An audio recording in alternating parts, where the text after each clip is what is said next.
So this is the first of two videos where this top yoke is my end result.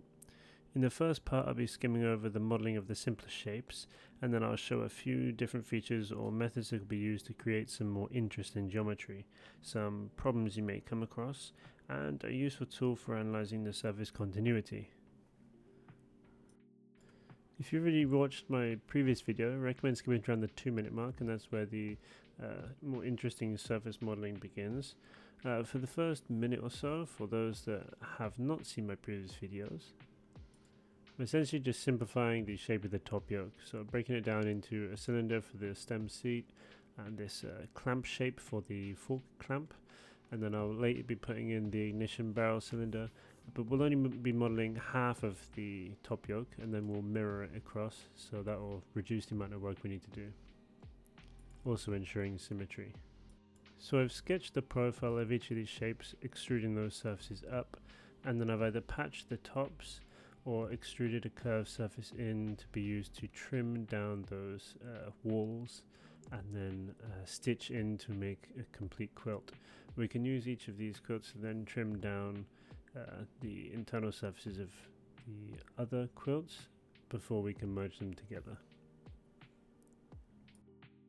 Now this surface is actually going to be the kind of beginning point, the starting surface of all of the complex features I'll be making in this model. So throughout the modeling process I'll be tweaking this one just to try to get the right shape. Sometimes that will not be shown. The next thing I'm going to do is do a sketch on this top plane and extrude that surface to trim away a more interesting profile here. Okay, so from here I'm going to start with the different methods to create some more interesting geometry. And you'll see what kind of problems you might have if you're not careful with these methods. So I have the top surface here ready. I then need a surface for this to connect to, and that's going to be the inner wall.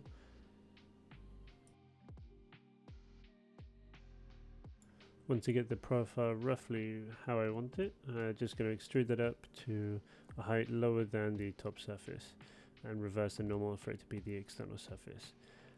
The first method used is going to be the Loft feature. Now because we're using the Loft feature and these edges are varying different heights, varying lengths, and also the radiuses, different radiuses in different positions, we get this twist in the surface. We can see this more clearly if we use the analysis tool, the zebra analysis, and these lines there to show us the direction that the surfaces are flowing in, so they refer to it as the surface continuity.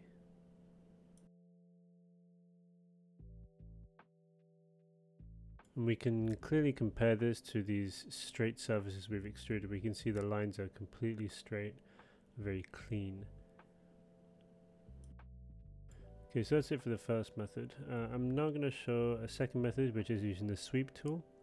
And I'm going to start with putting a plane on the end of this curve. I'm going to turn off tangent chain so I can keep it on this curve. And then I'm going to draw a sketch and I'm going to constrain it in length and in angle. So now we're going to come across our first problem. Because we have a radius in this curve, the surface that we're sweeping around in perpendicular sweep is actually going to intersect itself. Now this surface is basically unusable as it is. We need to trim it to fix this.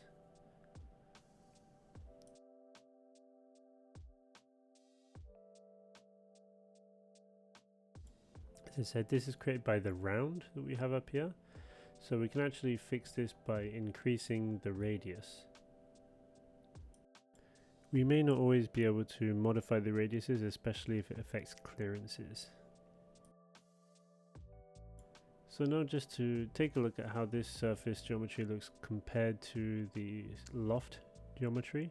So we'll just bring out the zebra analysis and we'll see that the lines here are much more uniform. So it's a much cleaner surface than previously.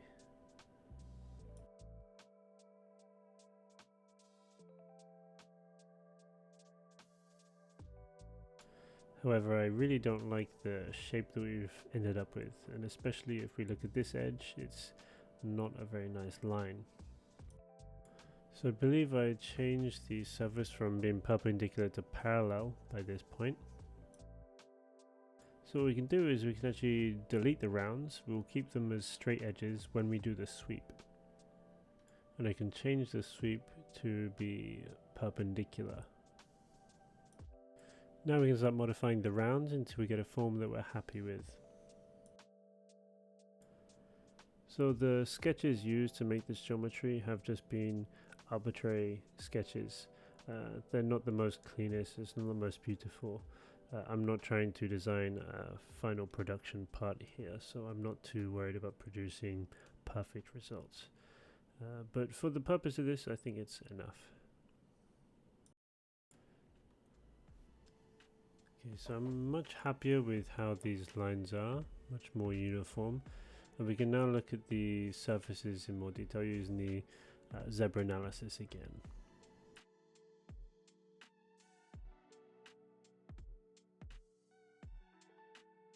And we see each surface now is looking much more uniform, so I think this is a much better quality surface than we had previously. Thank you for watching, and in part 2 I'll be using some other techniques to create some more complicated geometry around the ignition barrel.